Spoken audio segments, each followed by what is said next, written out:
Mga ka-warriors, welcome po kayo muli sa aking YouTube channel. So ngayon mga ka-warriors, mayroon akong i-update sa inyo.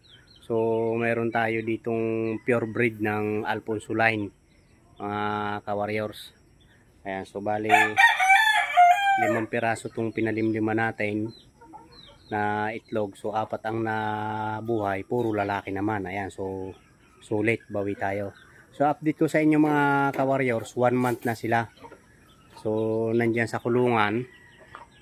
Sasanay natin sa hanginan doon sa medyo mahanging lugar para pag binaba natin sa lupa hindi na sila mabibigla mga ka-warriors. Ayan, so pero bago ko ipakita mga ka-warriors, ayan, so maraming salamat pa rin sa panunood nyo ng ating mga video ginagawa. Ayan mga ka-warriors, ano? Ayan, so please subscribe pa rin sa hindi pa nakakapag-subscribe mga ka-warrior, at saka pa click na rin ang notification bell kung gusto nyo ang mga ganitong video mga ka-warriors para update kayo sa ating mga bago pang video na i-upload mga ka-warriors. Ayan, so napakaingay ng ating mga warriors, mga ka-warriors.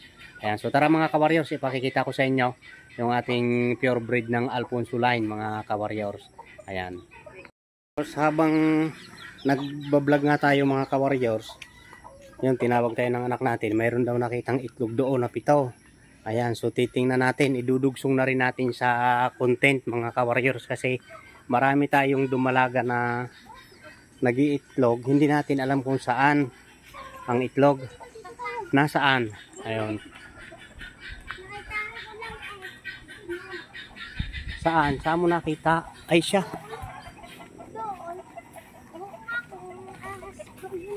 Baka itlog ng ahas naman. Ba't mo nakita dyan? Saan? Ay oo, ayan ay siya. Ay naulanan na yan. Alin kayang itlog ang ano dyan? Ay manok ang nangingitlog dyan.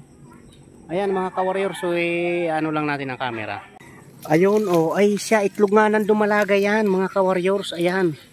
Itlog ng dumalaga yan. Nandito sa gubat oh, ayan oh. Open area.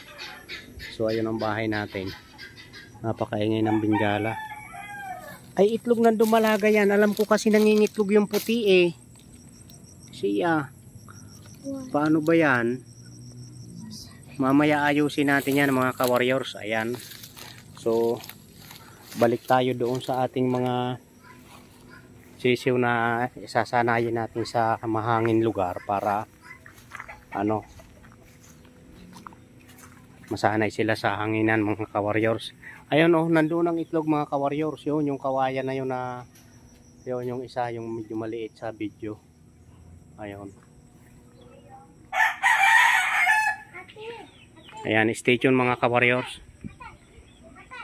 Ay nababad yung sa ulan ng kahapon, yung itlog na yun ay ang lakas ng ulang kahapon. Ano gayon? Paano ba yun? So ayan, dito yung ating pa ring sinasanayan na screen mga ka-warriors. Ito yung ating Alfonso line. Ayan. Pure sweater yan. Sweater lemon. Alfonso line yan. So kaya natawag ko Alfonso line mga ka-warriors. Mga broodcock niyan, ang mga ninuno niyan, pinanggalingan ay galing Alfonso, mga pure talaga, galing Alfonso. Farm ng mga Alfonso doon, kaya mga linyada na tinatawag ko dito sa akin naman pagdating, Alfonso line. Ayan, pure sweater yan, sweater lemon.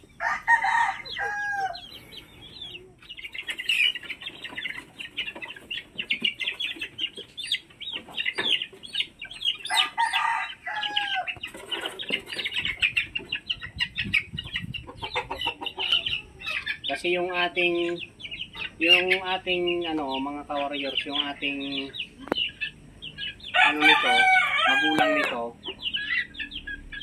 pagdating dito nangitlog agad ng bali 2 inahin nyo, namatay nga yung isa. So ito yung mga anak nila. Ayan, namatay. Sulit naman. Ayan, 4. So 1 month na sila. Sasanayin natin dito sa mahanging lugar. Ayan. 4 na lalaki.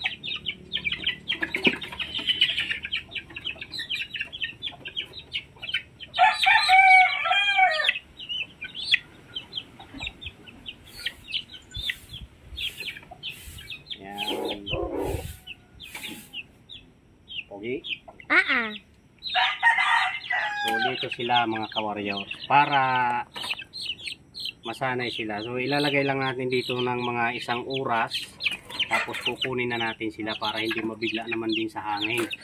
Okay, so matutuwa sila dyan mga ka-warriors. Ayan, so malalaking bloodline yan mga ka-warriors. Malalaking manok yan, mga pinanggalingan yan. Mga 2.9, ganon, 2.8, 2.7, 2.6 yan, ang laki yan ng mga bloodline yan. Kaya yan ang pararamihin natin mga ka-warriors, ano. Ayan, so ayan mga ka-warriors, so dito na magtatapos ang ating video. Ayan, may ipot pa pagtapak ko, ayan, dumikit pa. Ayan, so maraming salamat mga ka-warriors sa panonood ng ating mga simpleng video na ginagawa. Ayan, so see you next video, kita-kits mga ka-warriors. Ayan, ingat and God bless mga ka-warriors.